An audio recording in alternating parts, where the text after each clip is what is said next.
తాకట్లో ఉన్న మీ బంగారాన్ని విడిపించి ఆ రోజు ఆన్లైన్ రేటుకి కొంటాం. Sharma gold company. మురళి, నీ దేవుడు వచ్చాడులే మురళి. ఓసారి చూడు మురళి, నువ్వు ప్రాణం కన్నా ఎక్కువగా అభిమానించిన నీ దేవుడు పవన్ కళ్యాణ్ నీ కోసం వచ్చాడు, నిన్ను చూడటానికి వచ్చాడు. ఒక్కసారి కూర్చొని మాట్లాడు మురళి. పాక్ ఉగ్రవాదుల దాడుల్లో వీరమరణం పొందిన వీర జవాన్ మురళీ నాయక్ తండ్రి కన్నీటి గాథిది.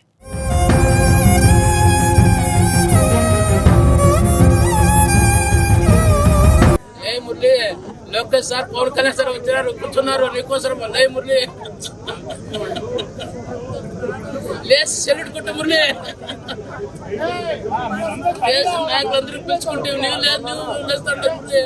నీ మురళి ఒకసారి లేచుకుంది నిలబడి మురళి, కూర్చో మురళి. ఒకసారి చూడు మురళి, లోకేష్ సార్ పవన్ కళ్యాణ్ సార్ చూడు మురళి. కల్లితండ శోకసంద్రంగా మారింది. అగ్నివీర మురళీ నాయక్ అంత్యక్రియలతో యావత్తు భారతావని కల్లితండ వైపు చూసింది. ఆపరేషన్ సింధూర్లో భాగంగా ఈ నెల 9న పాకిస్తాన్ ముష్కరుల తూటాలకు కశ్మీర్లో అసువులు బాసిన ముడావత్తు మురళీ నాయక్ అంత్యక్రియలు ప్రభుత్వ సైనిక లాంఛనాల నడుమ కుటుంబ పెద్దల సమక్షంలో సంప్రదాయ పద్ధతిలో మృతదేహాన్ని ఖననం చేశారు. అంత్యక్రియలో పాల్గొన్న వారిలో ఎవరిని పలకరించినా భావోద్వేగాలే కనిపించాయి.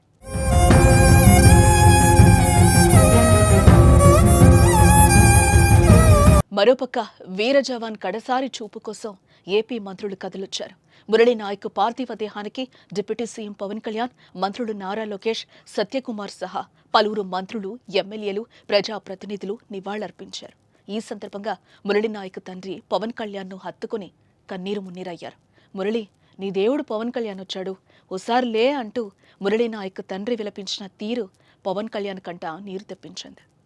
మురళి, లోకేష్ సార్ పవన్ కళ్యాణ్ సార్ వచ్చారు, కూర్చున్నారు నీకోసం. లై మురళి, లేచి సెల్యూట్ కొట్టు మురళి. నాయకులందరూ పిలుచుకుంటే నీవు లేదు, నువ్వు లేస్తాడు మురళి. నీ మురళి ఒకసారి లేచుకుంది నిలబడి మురళి, కూర్చో మురళి. ఒకసారి చూడు మురళి, లోకేష్ సార్ పవన్ కళ్యాణ్ సార్ చూడు మురళి. మరోపక్క మురళీ నాయక్ కుటుంబానికి రాష్ట్ర ప్రభుత్వం తరపున 50 లక్షల ఆర్థిక సహాయం, 5 ఎకరాల భూమి, ఇంటి స్థలం, కుటుంబంలో ఒకరికి ప్రభుత్వ ఉద్యోగం కల్పిస్తామని పవన్ కళ్యాణ్, నారా లోకేష్ హామీనిచ్చారు. అయితే వీర జవాన్ మురళీ నాయక్ పవన్ కళ్యాణ్కు వీరాభిమాని. పవన్ను ఈ విధంగా తన దగ్గరికి రప్పించుకోవడం బాధాకరమని మంత్రి సత్యకుమార్ అన్నారు. ఇదిలా ఉంటే వీర జవాన్ కుటుంబానికి 25 లక్షల వ్యక్తిగత సాయం చేస్తానని పవన్ హామీనిచ్చారు. ఇంకా ఎలాంటి సాయం కావాలన్నా ఇచ్చేందుకు సిద్ధంగా ఉన్నామన్నారు. మురళీ నాయక్ కుటుంబానికి భగవంతుడు ధైర్యం ఇవ్వాలని పవన్ ఆకాంక్షించారు.